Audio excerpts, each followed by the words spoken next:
Buenas tardes a todos. Josep, ¿tú tienes abierto el micrófono? Sí, ahora mismo. ¿Estamos? Es, Vale. Bueno, pues sí. nada, Vale, yo pues espero a que empezamos. me deis el inicio. Sí. Empezamos la sesión de tarde, ¿vale? Con las presentaciones que vamos a tener en las jornadas. Bueno, bienvenidos a todos. Ya habéis visto, muchos ya sabréis cómo funciona, para los que estáis conectados de forma remota, veis cómo funciona el chat. Entonces, la mecánica de las jornadas va a ser de forma que al final de cada presentación, las personas que estéis en casa y queráis hacer una pregunta, pues podéis levantar la mano. He visto que algunos ya habéis visto la aplicación, que está una personita con la mano levantada en la parte inferior de la presentación. Entonces, al final de la presentación, aquellos que queráis hablar, podéis presionar este símbolo, ¿vale? Y después os iremos dando paso por orden de palabra y de forma que podréis abrir el micrófono. Para abrir el micrófono tendréis que clicar sobre el enlace que hay un micrófono tachado en la parte inferior, ¿vale? De esta forma podéis hacer vuestra pregunta y después silenciaros de nuevo. Aquellos de vosotros que no tengáis posibilidad de no tengáis micro o que prefiráis escribirla, también podéis escribir la pregunta en el chat. Si veis en el bloque de Blackboard Collaborate hay un símbolo para el chat, ¿vale? Entonces aquí podéis escribir vuestras preguntas, ¿vale? Aquí abajo. Entonces, al final pasaremos a los ponentes las preguntas, bien vosotros directamente con el micro o bien las que escribáis. ¿De acuerdo? Más o menos está claro el procedimiento. Vale, pues como os digo, empezamos con la primera ponencia de la tarde, que estará a cargo de Josep Simón. Una corta presentación. Josep es investigador Ramón y Cajal y conservador del Museo de Historia de la Medicina y de la Ciencia de la Universidad de Valencia. Es especialista en historia de la física de los siglos XIX y XX y en su enseñanza. Y ha sido investigador, profesor y formador de maestros en Reino Unido, Francia, Estados Unidos, México, Colombia y Brasil. Actualmente dirige el proyecto Museos, Aulas y Política, Cultura Científica y Tecnológica en la Transición Española. Y hoy nos va a hablar de género y radiactividad. Entonces os dejo ya con el ponente. Josep, cuando quieras puedes comenzar. Perfecto. Buenas tardes. Un placer estar aquí y haber sido invitado a ofrecer esta charla. Haré mi charla en castellano, en atención al público transperimetral, pero las diapositivas están en catalán para hacerlo más interesante y más transcultural. Como ha dicho Mariam, mi objetivo es ofrecer una perspectiva panorámica, es un poco lo que me solicitaron las organizadoras, sobre los temas de género en relación con la historia de la física. Cuando inició el confinamiento allá por marzo de hace ya un año, desde la Societat Catalana de Historia de la Ciencia y de la Técnica, de la cual soy miembro, comenzamos a realizar una serie de entrevistas a colegas en diferentes lugares del mundo que pudieran hablarnos desde el confinamiento de la experiencia que estaban teniendo y desde sus perspectivas y sus conocimientos que nos ayudaran a explicar lo que estaba pasando. Hablamos con colegas especialistas en las áreas fundamentalmente de la historia, de la filosofía y de la antropología, de la ciencia y de la medicina. Y una cosa que notamos rápidamente es que, y que ya sabíamos en parte, ¿no?, es que nuestra profesión de historiadores de la ciencia está fuertemente masculinizada. Sin embargo, podíamos ver que en otras áreas afines, como la antropología de la medicina, o en la misma historia de la ciencia, pero en otros contextos, no el del Estado español, sino el de otros países, y especialmente en lugares, en regiones como América Latina, había una mayor presencia de mujeres, como podéis ver si os fijáis un poco en los recuadros de los vídeos del canal de YouTube, ¿no?, de esta serie que os recomiendo, ¿no? Esto fue bastante interesante y notable porque frente a las preconcepciones que tenemos muchas veces de países al otro lado del Atlántico, por ejemplo, pudimos ver que hay una mayor presencia de mujeres en el área de historia de la ciencia. Esto tiene que ver, esta fuerte masculinización de nuestro campo, tiene que ver también con que muchos de nosotros venimos, ¿no? Nuestra formación de base es en ciencias. Yo mismo estudié física de partida y posteriormente me formé en posgrado en historia de la ciencia.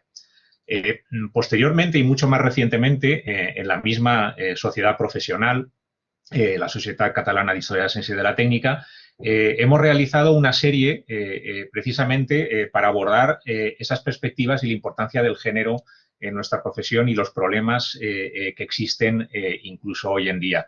Es una serie de videoentrevistas liderada y realizada por Mar Rivera Colomer, una estudiante graduada en física en Barcelona y que está actualmente realizando el máster en Historia de la Ciencia y Comunicación Científica que ofrece el Instituto Interuniversitario López Piñero, donde yo trabajo.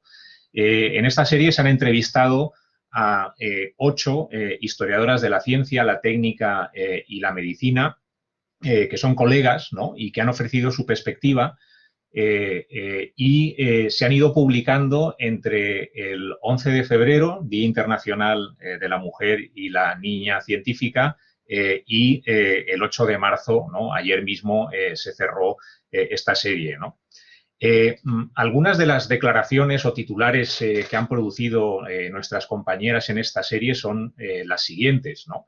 Por ejemplo, en Massayen, que es una historia de las matemáticas y también de la historia natural, nos comenta que se han ido construyendo casos alrededor de mujeres, biografías de mujeres científicas, pero quizá todavía estamos lejos de llegar a la meta de construir una historia de la ciencia mucho más inclusiva, ¿no? Judith Gill, que es una historiadora medioambiental, pone el énfasis en la precariedad, ¿no? Y de las dificultades de llegar a la década de los 30 y no haberse consolidado como profesional. Marta Jordi, que es una historiadora de la física, que ahora mismo es directora científica del Institut Menorquí d'Estudis, pone el énfasis sobre la importancia de generar referentes, ¿no?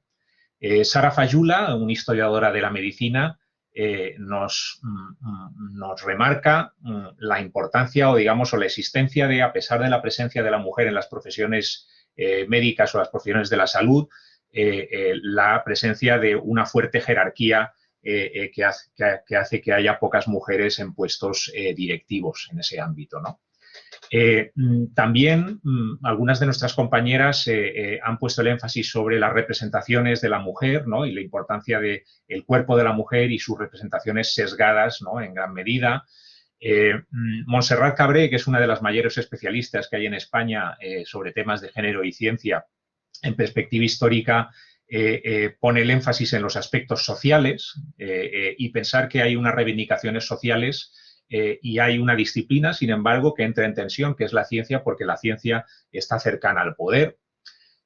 Margarida Miró ha abordado desde la historia de la enfermería el papel del cuidado y de las prácticas domésticas. Y finalmente, Clara Florensa, que es una historiadora de la física también, ha enfatizado el por qué es importante tener una visión de género cuando se escribe la historia de la ciencia y por qué tenemos que poner énfasis en aspectos como el trabajo colaborativo o abordar otros espacios, ¿no? No los espacios habituales en los cuales solemos focalizarnos para escribir la historia de la ciencia. Clara Florensa también ha sido bastante más crítica en su entrevista, os la recomiendo, porque también enfatiza que quizá no podemos hacer, para lograr una mayor igualdad, no podemos hacer lo mismo que se ha hecho muchas veces para construir la historia de la ciencia desde la perspectiva de los científicos, ¿no? Por ejemplo, coleccionar biografías, ¿no? Que quizá deberíamos abordar el problema desde otras maneras, ¿no? De escribir y de narrar, ¿no? Y eso es un poco lo que pretendo discutir en los próximos minutos, ¿no? Bueno, el problema principal ha sido localizar a la mujer en el mundo de la ciencia y pensar que ha sido invisibilizada, que ha sido obstaculizada en su formación, en su entrada en el mundo formativo e investigativo de la ciencia, pero que si tenemos que localizarlo en el pasado es difícil, ¿no? Porque ha habido procesos sesgados, ¿no? De oscurecimiento, ¿no? De eliminación de las mujeres de las narrativas, ¿no? Ahora ya llevamos muchas décadas realmente de esfuerzos desde los años 70, especialmente, o finales de los años 60, se han ido produciendo una serie de obras, ¿no? Arriba a la izquierda podéis ver una de las primeras, que en realidad pues es bastante particular, escrita por un reverendo que publicaba con seudónimo, H.J. Mossans, que escribió una obra, Woman in Science. Y a partir de los años 70 y 80 se han empezado a hacer historias más profesionales que muchas veces han pretendido ofrecer perspectivas panorámicas, colectivas, estudiar las profesiones científicas, la física, la química, las ingenierías, ¿no? Y cuál ha sido la presencia de las mujeres, ¿no? En estos ámbitos, cuáles han sido los obstáculos y las características, ¿no? De acceso de la mujer a una formación en la universidad. Y sabemos que eso es mucho más reciente en muchos casos de lo que pensamos, y un poco este proceso de medición, ¿no? De cuál ha sido su presencia, qué tipo de trabajo han desarrollado, ¿no? Por otro lado, tenemos colegas, ¿no? Como Londa Schivinger o Sandra Harding o Evelyn Fox-Keller, ¿no? Por citar algunos ejemplos notables, que desde la filosofía, la antropología y la sociología de la ciencia han querido ir más allá y discutir si hay prácticas de producción de conocimiento que podemos etiquetar con un componente de género, ¿no?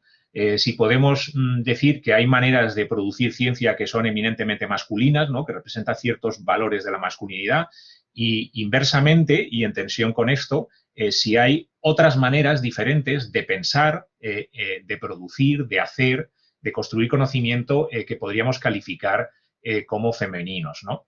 En el caso de nuestro país existen muchas especialistas, ¿no? Y una creciente literatura también producida alrededor de este campo, ¿no? Una de las obras más conocidas es la de Carmen Magallón, ¿no? Que ha seguido pues, produciendo en el campo del feminismo y la ciencia, ¿no? Y que tiene estudios históricos como este de las pioneras españolas en las ciencias del Instituto Nacional de Física y Química. Y, bueno, cada vez tenemos obras más sofisticadas y que han hecho un estado del arte de la cuestión, ¿no? Si nos vamos un poco a los inicios, podemos ver con esta obra como un pequeño ejemplo, ¿no? de Mossans, ¿no? De Women in Science, publicada en 1913, que se articulaba fundamentalmente a partir de ejemplos, ¿no? Diciendo, bueno, efectivamente ha habido mujeres en la ciencia, no se ha hablado de ellas durante mucho tiempo, son importantes y hay que recuperarlas, y se ofrecen una serie de ejemplos. Os pongo tres, los fundamentales que aporta Mossans. Hipatia, claro, ¿no? Está en boca de todo el mundo. Laura Bassi, que quizás es menos conocida, una catedrática de filosofía natural en la Universidad de Bolonia, o Mary Somerville, una filósofa natural, autora de alguna de las obras principales que hablan sobre la configuración de la física a mediados del siglo XIX en Inglaterra, ¿no? Si veis las imágenes que tenemos a la derecha de mi esquema, bueno, podemos ver que son representaciones, son casos que nos pueden servir también para muchas otras cosas y que tienen razón de ser en un contexto sociopolítico que no podemos olvidar, ¿no? Hipatia también ha sido reivindicado por las mujeres científicas afroamericanas, ¿no? Indicando si Hipatia podía haber sido una mujer afroamericana, lo cual, bueno, pues tiene sentido relativo porque esa distinción de raza no existía en el Egipto, ¿no? De la época de Hipatia. Pero para que veamos la importancia de esto, Laura Bassi ha dado nombre a liceos, a escuelas de formación de maestras y actualmente a liceos, escuelas secundarias en Italia, ¿no? Y el papel de Mary Somerville ha sido enfatizado como una mujer cuyo ejemplo puede despertar vocaciones desde muy temprana edad en las niñas a dedicarse a la ciencia, a abrir esa curiosidad que empuja a indagar sobre la naturaleza independientemente del género, ¿no? Bueno, desde esa obra de 1913, como he dicho, ha habido múltiples contribuciones. En la diapositiva anterior os mostré esas obras colectivas y esas obras que pretenden establecer algunas perspectivas de cómo abordar el problema del género y la ciencia. Y aquí os muestro algunos ejemplos, algunos bastante recientes, otros más antiguos, ¿no? Una biografía, una de las más conocidas biografías sobre Lise Meitner, ¿no? Escrita por Ruth Syme, obviamente una obra sobre Marie Curie y sus hijas, y otros casos de mujeres científicas en diferentes partes del mundo, algunas conocidas, otras poco conocidas, pero que forman un repertorio ya muy amplio de biografías, ¿no? El género biográfico ha abundado, ¿no? Y se trata de contribuciones fundamentales muy importantes para reivindicar el papel de la mujer en la ciencia, pero al mismo tiempo muchas veces son una herencia o son una aportación fragmentada, porque se trata de reconstruir vidas y en muchos casos a veces se trata de vidas narradas de manera fragmentada, ¿no? Cada una dentro de su burbuja, de su pequeño caso, ¿no? Estudio de caso, ¿no? De una mujer relevante en un área de la ciencia, ¿no? O en particular en la física, en este caso, ¿no? A pesar de que las contribuciones son ya muy abundantes, ¿no? E importantes, podemos ver que siguen habiendo muchas obras como esta, que quizá es quizá seguro, es la última contribución desde la historia de la ciencia a escribir biografías en historia de la física, ¿no? Un libro editado, publicado por Springer, editado por dos autores, dos conocidos historiadores de la física, y que, como podéis ver en el índice, solo tiene un capítulo dedicado a escribir la biografía de una mujer importante para la historia de la física, el capítulo 3 sobre la vida de Margaret Malby. El caso de Margaret Malby es un caso interesante, como todos, pero especialmente porque sí, efectivamente podemos considerarla como una mujer pionera en su contexto nacional, ¿no? Ella escribió en los años 20, se formó a finales del siglo XIX en Estados Unidos y en Alemania, y posiblemente es la primera mujer que obtuvo un doctorado en física en Alemania. Se formó en Alemania e hizo el doctorado en Gotinga. Y en una guía para mujeres que quisieran dedicarse a las ciencias, publicada en 1920 en Estados Unidos, ella nos indicaba lo siguiente, ¿no? Que la mujer física, en un sentido estricto, es un rara avis, ¿no? Y esto es debido a una variedad de causas, entre las cuales el hecho de que desde hacía poco, ¿no? Y está hablando en los años 20, las plazas de investigación en física para mujeres han sido muy escasas.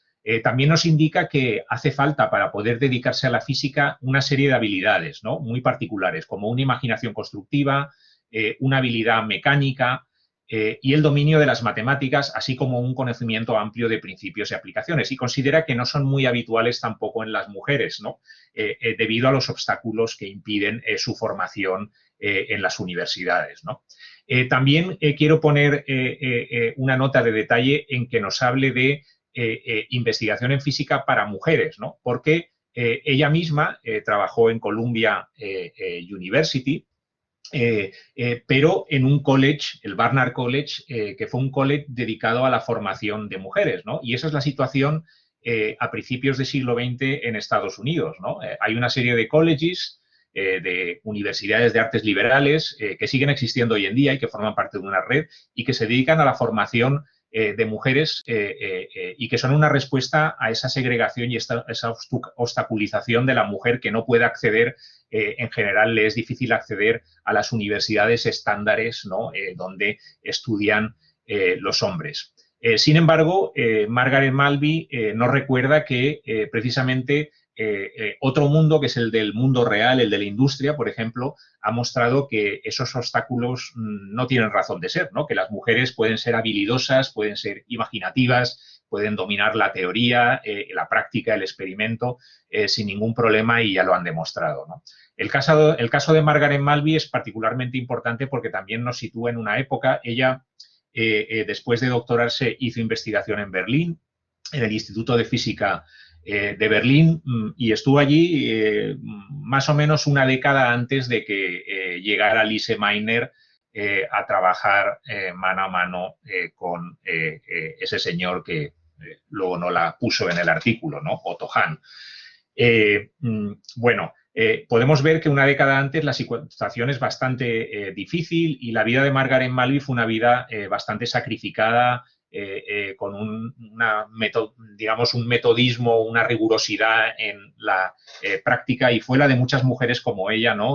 Que se apoyaron mutuamente también para poder facilitar carreras dentro del mundo de la física. Una parte de su formación fue en MIT y en MIT podemos ver aquí un laboratorio específicamente dedicado a mujeres. Malvi es ella y el laboratorio es dirigido por esta persona, una química y salubrista, Ellen Swallow Richards, que estableció una escuela de formación de mujeres en laboratorio en MIT y, en cierto modo, protegió a muchas de sus estudiantes y trabajó por facilitarles una carrera en el mundo de la ciencia. Bueno, una pregunta que nos podríamos hacer, y es la pregunta que quiero hacer aquí, es una pregunta más colectiva, ¿no? ¿Por qué en ciertos lugares hay una presencia importante de mujeres que se dedican a la ciencia y que lo hacen de manera excelente y notable a nivel local, nacional, internacional y en competición con sus colegas, ¿no? Masculinos, ¿no? Un caso, por ejemplo, es la Italia del siglo XVIII, ¿no? Os he hablado de Laura Bassi, que podéis ver arriba a la izquierda, representada, pero también tenemos otros casos como Gaetana Agnesi en Nápoles. Y en el centro podemos ver una imagen, ¿no? Donde podemos ver otra mujer, otra filósofa natural haciendo un experimento, ¿no? Y que no es un técnico invisible, que aparece representada, ¿no? Sabemos que hay representaciones donde gente con estatus mucho más bajo en la práctica científica como técnicos de laboratorio y también mujeres acaban siendo borradas, ¿no? Y es el director del laboratorio, ¿no? O el famoso científico hombre, claro, que acaba llevándose el crédito de las experimentaciones, ¿no? ¿Por qué se dio en Italia en el siglo XVIII una situación en la cual hubo una presencia importante de mujeres con cátedras en las universidades, ¿no? Había unas condiciones especiales, ¿no? Bueno, pues un poco sobre eso quiero hablar y me voy a basar fundamentalmente en el trabajo de una colega, ¿no? María Rentecci, griega, pero que trabaja en Alemania, y este libro que podéis encontrar en acceso libre en Internet, Trafficking Materials and Gender Experimental Practices, Radium Research in Early 20th Century Vienna. Ella nos habla de cómo se constituye un instituto dedicado a la investigación sobre el radio en una época pionera para la constitución de la radioactividad como un área de investigación dentro de la física. Es un libro que valdría la pena traducir, ¿no? A una lengua latina, castellano, catalán, portugués o la que queráis, ¿no? Porque es un libro de gran interés, ¿no? Y Rentecci lo que nos plantea es que se ha desarrollado durante muchas décadas, desde los años 40 hasta los años 80, un tipo de historiografía, de manera de escribir la historia muy necesaria de recuperar perfiles biográficos de investigadoras notables, y nos pone el ejemplo de Marie Curie y el de Lise Meitner, como una manera de sensibilizar al público y enfatizar la apreciación necesaria del trabajo de estas profesionales.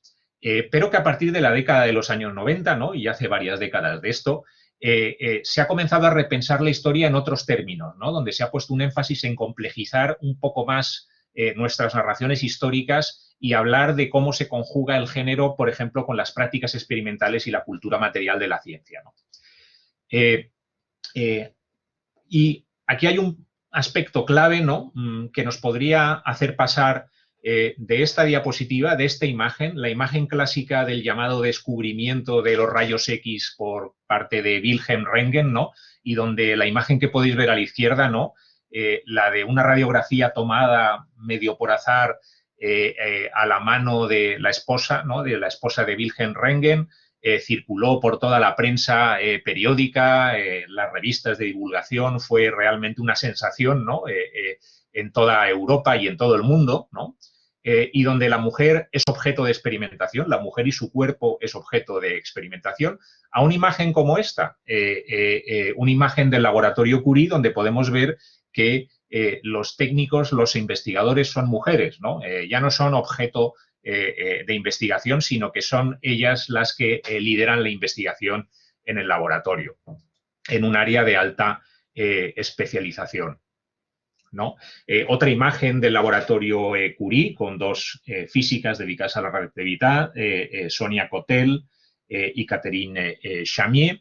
Y Rentechi nos indica que precisamente existieron algunos laboratorios en Europa que lideraron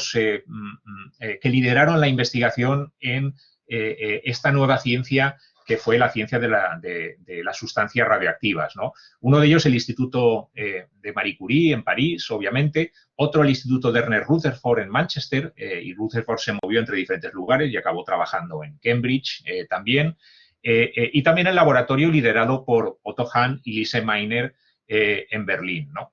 Finalmente, como cuarto ejemplo, y quizá uno de los más relevantes o el más relevante, el caso del Instituto de Investigaciones Radioactivas situado en la ciudad de Viena. Existieron otros laboratorios y es interesante el liderazgo de mujeres, por ejemplo, el laboratorio de Ellen Gleditsch en Oslo o el laboratorio de Jarmila Petrova en Praga.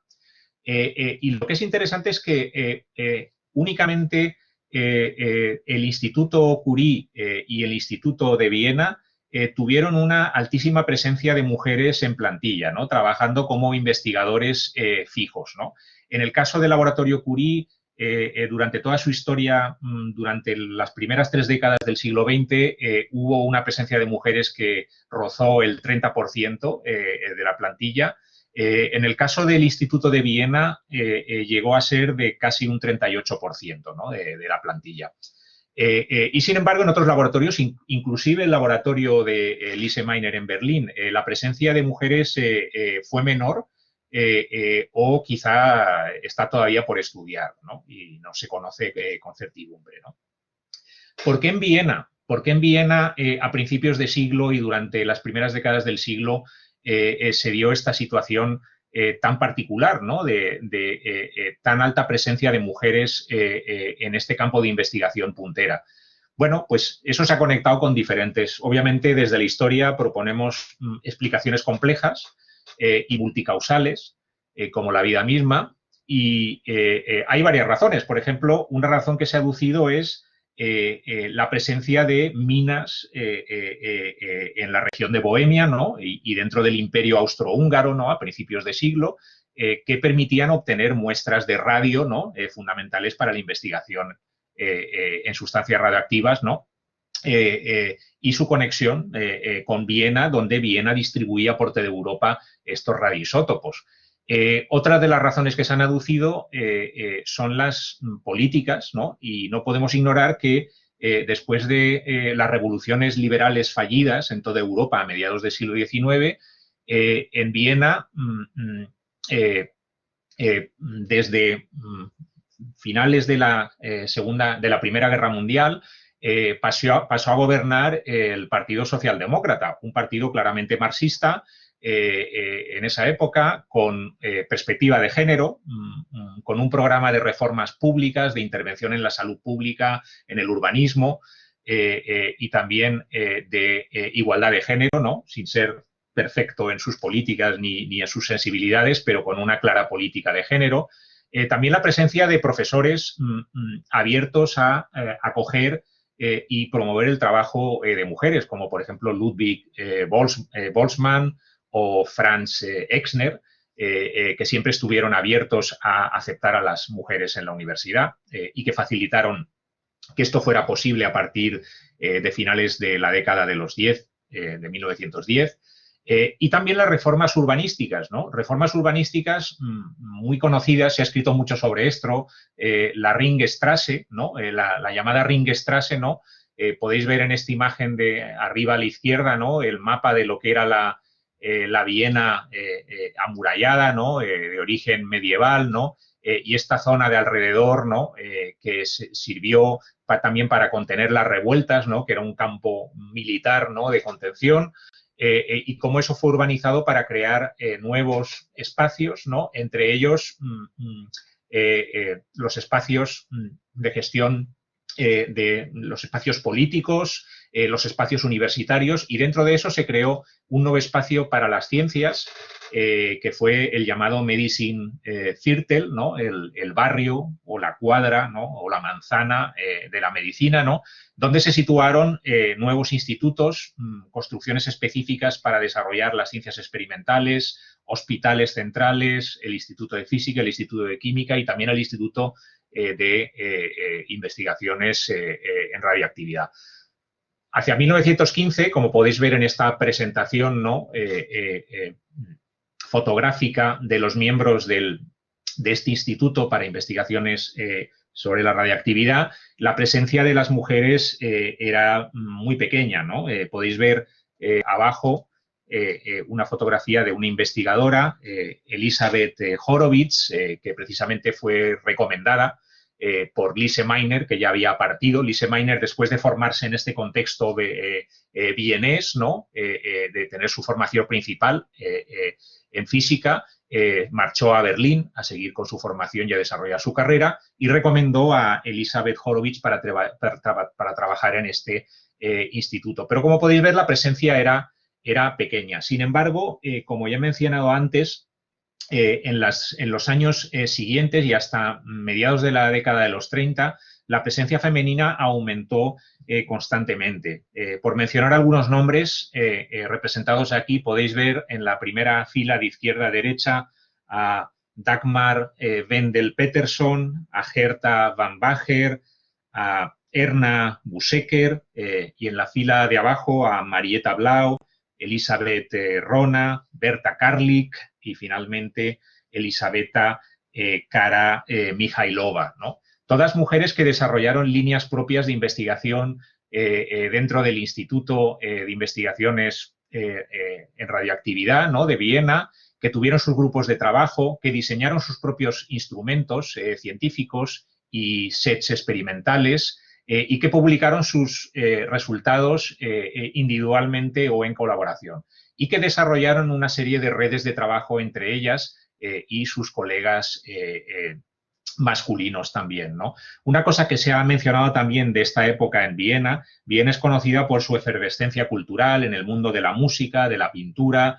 de la filosofía, y por sus cafés, ¿no? Por una atmósfera convivial, ¿no? Para la práctica de las artes, pero también de las ciencias, en la cual vivieron estas mujeres y desarrollaron su carrera y su recorrido intelectual mano a mano o codo a codo y al mismo nivel que sus colegas hombres. Tenéis aquí algunos datos para ilustrar esta situación, ¿no? Y podéis ver, por ejemplo, en la gráfica de la parte derecha inferior, ¿no? Cómo esto es algo que pasó, que en los años 30 estaba en su momento álgido, ¿no? Los reclutamientos de mujeres en la Facultad de Filosofía o la Facultad de Medicina, ¿no? En la Facultad de Filosofía se estudiaba física todavía y ciencias en general, y cómo esto decae posteriormente, ¿no? Con las tensiones crecientes, con la subida del nazismo y posteriormente la Segunda Guerra Mundial, ¿no? Pero podemos ver que esto es una masa importante de contribuciones, no se ven reflejadas siempre en las publicaciones, ¿no? Y obviamente tenemos un problema similar al que se ha mencionado, ¿no? De la relación entre Otto Hahn y Lise Meitner, y si Otto Hahn firmó artículos sin poner a Lise Meitner. Y podéis ver que, bueno, si las mujeres representaban un 38%, ¿no? En la plantilla del instituto, sin embargo, en las publicaciones su presencia era un poco inferior, ¿no? Pero esto no esconde, digamos, una participación activa, un trabajo colectivo y una presencia de las investigadoras en radioactividad como elementos fundamentales, ¿no? En que este instituto fuera vanguardia en el desarrollo de la radioactividad como campo de investigación. En este contexto existieron también circulación entre los diferentes institutos, ¿no? Y las investigadoras vienesas procedentes de diferentes lugares, ¿no? De Polonia, de Hungría, de Viena, de Alemania, y que pasaron y se formaron y lideraron grupos de investigación en este instituto, hicieron estancias en laboratorios como el Curie, también en el laboratorio de Rutherford, y hubo polémicas entre algunos de estos laboratorios, ¿no? Especialmente es interesante la polémica entre el laboratorio de Rutherford y el laboratorio vienés, el Instituto vienés, que ponen en juego y no entrar en detalle, pero lo puedo dejar para en la parte de preguntas si queréis saber más, que ponen en juego maneras de trabajar, ¿no? Y una visión en el laboratorio de Rutherford, aunque Rutherford era abierto a la entrada de la mujer en la universidad, otros miembros de su equipo en Cambridge, en el laboratorio Cavendish, como J.J. Thomson o James Chadwick, miraban por encima del hombro a las mujeres, ¿no? Y no valoraron el trabajo experimental y tuvieron controversias, ¿no? Que se dirimieron a favor del Instituto vienés en aspectos finos de las medidas, el tipo de medidas que se realizaban en el campo de la radioactividad con instrumentos, tecnologías como el contador de centelleo, ¿no? Contador o detector de centelleo, en el cual algunas de estas investigadores eran auténticas expertas, ¿no? Habían dedicado toda su carrera al diseño y al uso de este tipo de tecnologías y eran altamente hábiles y capaces de interpretar ese tipo de resultados. Bueno, para resumir, tenemos un mundo, en este contexto vienés, un mundo con alta presencia de mujeres, con un papel importante y igualitario o casi igualitario en el mundo de la investigación, en el campo de la radioactividad, pero también con ciertas tensiones y ciertas desigualdades que prevalecen. Podríais pensar si esto es proyectable, ¿no?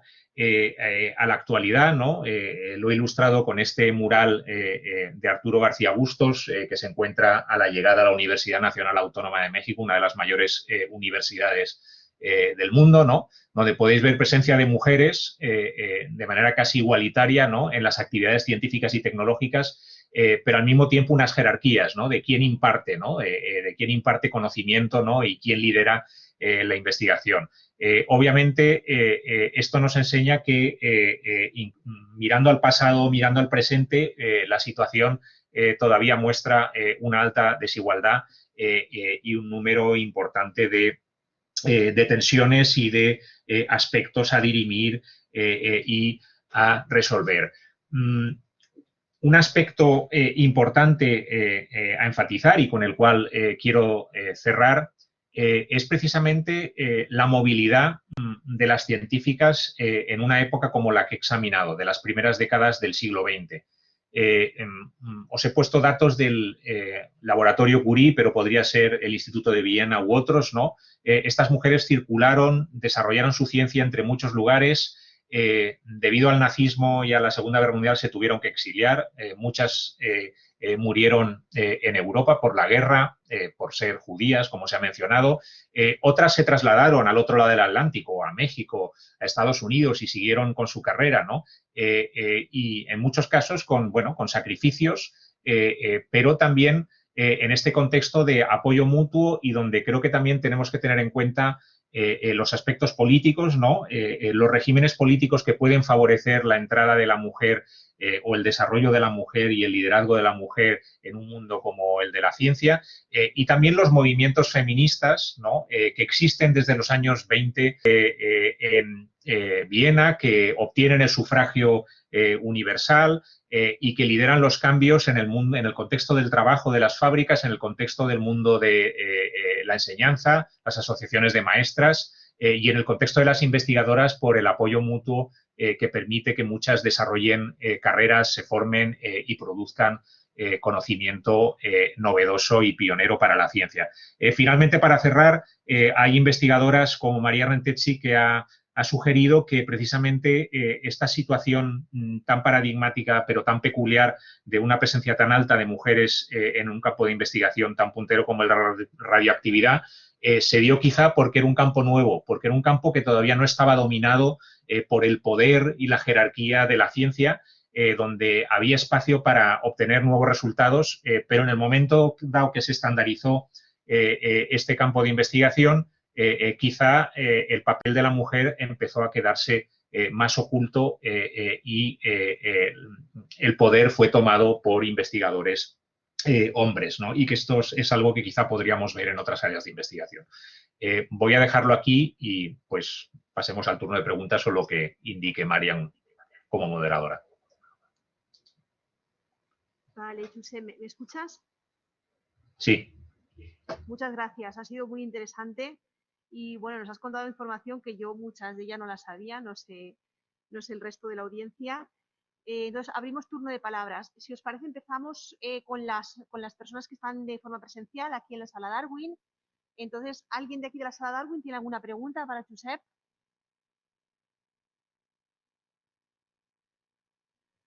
¿Tenéis el micro?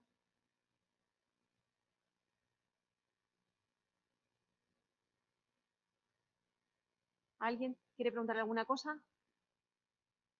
¿O pasamos a ver a las online?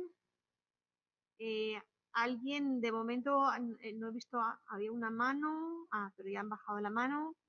No sé si alguien más, alguien quiere formular alguna pregunta.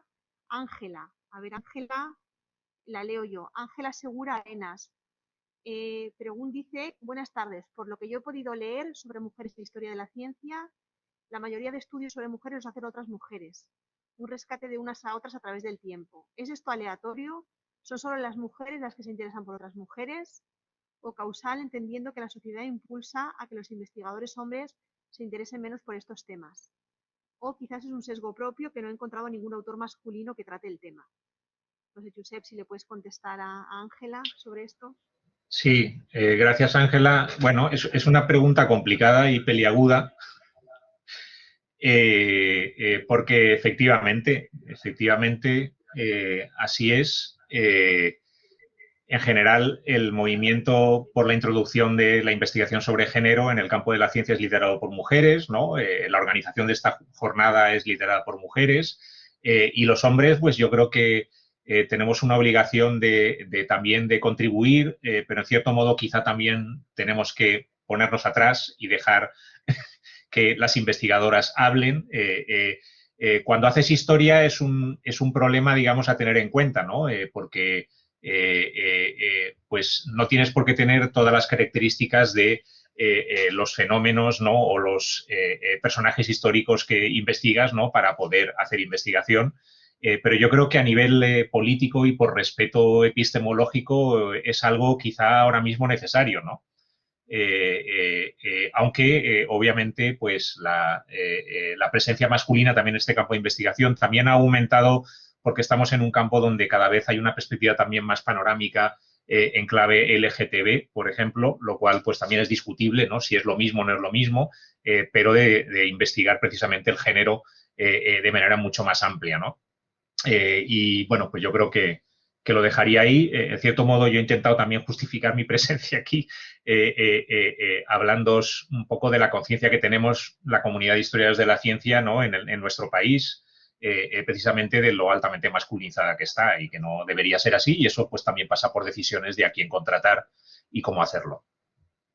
Vale, tenemos otra pregunta en el chat de Pau Amaro, que pregunta cómo se podría solucionar o mitigar este problema. ¿Dónde crees tú que está la raíz del problema? Si está en casa, si está fuera, en la calle, en la escuela, etcétera. Y si se puede solucionar el problema dándole preferencias a mujeres en el momento de decidir un puesto determinado de responsabilidad, como la dirección de un instituto, o si esto sería una táctica equivocada. Pues bueno, pregunta del gran Pau Amaro, que fue compañero mío de facultad. Eh, y bueno, pues yo no soy quien para responder la pregunta, porque pues no establezco las políticas científicas, soy historiador, pues como ciudadano puedo indicar. Yo creo que sí que la discriminación positiva o las cuotas, pues sí que son relevantes para revertir situaciones sesgadas, desequilibradas. Pero bueno, yo sí que querría poner atención a que como hemos visto en el caso de la situación en Viena, en la Viena de los años 20, años 30, pues obviamente quien gobierna es relevante, ¿no? Y no solo eso, también los movimientos ciudadanos, las asociaciones, los activistas, etcétera, ¿no? Pueden cambiar las cosas, ¿no? Pero a nivel político se toman decisiones, ¿no? Y no, pueden ser imperfectas, pero pueden favorecer ciertas cosas, ¿no? Vale, no sé si hay alguna mano alzada. ¿Alguien si quiere preguntar? ¿Puede levantar la mano y le damos paso y abre el micro? Bueno, entre tanto, yo te quería preguntar, Josep, tú has comentado la gran proporción que había de mujeres en Viena. ¿Esto después se estudió cómo fue decayendo? ¿Hay algún estudio que vea con el tiempo, un estudio con el tiempo de forma dinámica? Bueno, es que es una situación muy particular porque viene la Segunda Guerra Mundial y porque, bueno, pues por un lado tiene represión antisemita y que se empieza a hacer sentir y entonces hay mujeres que trabajan en el Instituto de Viena y que se van porque sienten la presión o se van para cuidar de su familia, de sus hermanas, su madre o su padre en Polonia, porque son originarias de Polonia y ya no se dedican nunca más a la física. Hay un buen número de investigadoras del instituto que mueren en campos de concentración o como resultado de la guerra. Y otras que se exilan, ¿no? Entonces también asistimos pues lo que tiene la guerra en general, ¿no? Al desmontaje de una escuela de investigación y donde pues estas investigadoras se dispersan y también pues hay que decir que en cierto modo tienen facilidades, bien porque tienen una vida en pareja con parejas que aprecian y que tienen una visión no sesgada de género y viajan juntos, ¿no? O bien porque son mujeres solteras, hay que decirlo, y entonces pueden circular e intentar rehacer su vida. También una cosa que no he indicado es que también hay un cierto número que son, como muchos investigadores pioneros en radioactividad, mueren con secuelas del trabajo de laboratorio con los radioisótopos, cosa que en los años 20 ya se conoce que pueden ser peligrosos, pero pues no suficientemente, ¿no? Claro, claro. Vale, no sé, ¿hay alguna pregunta aquí en la sala? John, si te abres el micro, te oirá. Sí, Josep, una pregunta sobre la motivación, si se conoce algo, qué es lo que motivaba antiguamente a las mujeres a apuntarse a la física nuclear de partículas, y qué diferencia hay hoy en día sobre esta motivación. Gracias.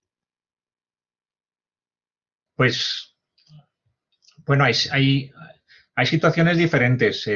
Obviamente, pues se ha estudiado que si pensamos en el siglo XVIII o inicios del siglo XIX, o bueno, incluso en este periodo, muchas veces, bueno, pues hay un componente también sociopolítico o socioeconómico, ¿no? En general son las mujeres de clase media o clase media alta las que muchas veces tienen posibilidades de estar en un contexto que favorece que puedan estudiar, que tengan una compresión o tener medios para formarse, ¿no? Por otro lado, las hay que son parte de familias ya científicas, ¿no? Hay vocaciones, ¿no? Por parte de padre, ¿no? O a veces por parte de madre, pero sin haber podido profesionalizarse y que por ello se dedican a este ámbito. Luego, es algo que quizá también es fomentado, ¿no? Pues la curiosidad por entender la naturaleza, ¿no? Que se puede despertar en las niñas, en la escuela, y empiezan a existir. Es un movimiento un poco desde abajo, donde empiezan a haber maestras que han podido hacer una formación y que desde abajo, ¿no? El mundo de las escuelas promueven, ¿no? Que puedan continuar, ¿no? En la misma línea que se ha comentado hace un momento al inaugurar la jornada, ¿no? Pero también, bueno, pues el ambiente en Viena, con estos catedráticos que sí que son abiertos a aceptar a la mujer en la universidad y que incluso fomentan esas carreras, se ha comentado a veces que quizá en el trabajo experimental se consideraba de una manera muy marcada por una visión de género que las mujeres podían tener mayor capacidad que los hombres por tener mayor paciencia o ser capaces de hacer un trabajo repetitivo y mecánico, ¿no? Que era una visión sesgada. Pero en este caso se demuestra que no es eso simplemente, y eso pasa también en el campo de la astronomía, o en el campo del cálculo, ¿no? Del uso de calculadoras, ¿no? Hay mujeres que trabajan como calculadoras mecánicas en muchos centros de ciencias, pero aquí se demuestra que también hace falta una habilidad y una habilidad, una capacidad de observación y también una capacidad de interpretación. Y estas mujeres del Instituto de Viena son científicos al 100%, ¿no? No solo una visión peyorativa del técnico de laboratorio. Vale, pues a ver, ahora se ha animado un poco el chat. Hacemos una pregunta y por lo menos una más. J.R. Bertomeu, bueno, te da las gracias por la conferencia y te dice que has señalado que existe un exceso de aproximaciones biográficas y la importancia de otras perspectivas, ¿no? Como la de María Retensi. Entonces te pregunta ¿cuáles te parecen más relevantes para pensar las cuestiones de ciencia y género en la actualidad? ¿Y cómo crees que se podrían trasladar nuevas investigaciones en historia, ciencia y género a la enseñanza y a la divulgación, más allá de las Ujú, biografías? ujú. Bueno, pues yo he tratado de señalar de manera muy sucinta, ¿no? Al inicio de la charla, algunas de esas aproximaciones, ¿no? Existen aproximaciones que ponen la incidencia en estudios prosopográficos, se dice, o colectivos, ¿no? De colectivos dentro de diferentes áreas de la ciencia, ¿no? Para intentar caracterizarlos. Existe investigación sobre el cuerpo de la mujer, cómo es representado, pero también cómo el cuerpo de la mujer que es experimentadora, por ejemplo, incide en la práctica de la ciencia, ¿no? Existen investigaciones sobre los estilos de pensamiento o de trabajo que pueden tener un componente de género y tenemos aproximaciones, digamos, que yo diría de altísima vanguardia, como por ejemplo el caso de Karen Barad, que desde una persona formada en física, que también es filósofa y que hace una fusión para construir una nueva visión de los fundamentos de la mecánica cuántica a través de las teorías feministas, ¿no? Entonces, realmente hay un amplio abanico de perspectivas, ¿no? Que pueden ser aplicadas y que podrían servirnos, habría que llevar de manera más clara la divulgación para ir más allá, que no se trate solo de recuperar biografías, lo cual es importante, pero la manera de saber cómo se construye el conocimiento científico es algo que está atravesado por el género y tenemos que tenerlo en cuenta y tenemos las herramientas para investigarlo, ¿no? Vale, a ver, otra pregunta más. Mar Rivera te pregunta qué vínculos crees que se deben establecer entre la educación, la historia de la ciencia y la ciencia para poder aplicar un punto de vista feminista. Bueno, pues se trata del diálogo, el diálogo académico. Estamos en áreas cada vez más especializadas. Jornadas como estas deben ser más abundantes, ¿no? Jornadas formativas, ¿no? Y para todo el mundo, ¿no? No solo para maestros, para profesores de secundaria, sino también para investigadores universitarios que estamos en formación continua y en ese cruce de los estudios feministas, la historia de la ciencia y el mundo de la comunicación científica, que es muy necesario seguir fomentando con jornadas de este tipo, también con másters como másters combinados, ¿no? De historia de la ciencia, comunicación científica, estudios feministas, ¿no? Donde se puedan integrar todos estos conocimientos y ofrecer productos, ¿no? Y aplicaciones concretas, ¿no? Sí, sí, muy interesante. Vale, y bueno, la última pregunta que tenemos es un poco la habías comentado antes. Pere Blay te preguntaba, creo que los que has comentado un poco, ¿cómo se marcarían en estos estudios los roles asociados al género? Como lo que has comentado antes de considerar a las mujeres como mejores en cálculo, por como el conocido, mal llamado, no me gusta la expresión, el harem de Pickering, ¿vale? Las mujeres dedicadas a estudiar los catálogos estelares. Sí, existe, digamos, este tipo de roles asumidos. Todavía hace falta investigarlos un poco más, pero ya tenemos casos como el que indica, ¿no? En el mundo de la astronomía, en el mundo de las prácticas de cálculo, en el mundo del conteo, ¿no? El conteo en los laboratorios de radioactividad. Y hay un componente que es los propios investigadores, los hombres de la época, que consideran que la mujer es paciente, que son trabajos, digamos, poco reputados, ¿no? No es escribir el artículo, sino que es medir, ¿no? Y ofrecer datos, pero sabemos que no es así, que como en el caso que he mostrado, se hace investigación, se publica, hay un cierto liderazgo, pero hace falta un contexto sociopolítico adecuado. Y en ese sentido, el trabajo de Rentetzi muestra que ese contexto no existía en Cambridge, donde había un mundo mucho más masculinizado y unas visiones mucho más machistas, pero sin embargo sí que existe en Viena, ¿no? En ese periodo, ¿no? Y eso es lo interesante y lo que creo que nos sirve de lección para pensar el futuro también. Gracias, Pere. Vale, pues muchas gracias. Ya no tenemos más preguntas. Bueno, ha sido una conferencia estupenda. Te agradecemos, Josep, tu participación en las jornadas. Yo me quedo con ganas de que nos cuentes lo del conflicto este de Rutherford con Viena. Otro día nos lo contarás. Bueno. Y bueno, pues nada, muchas gracias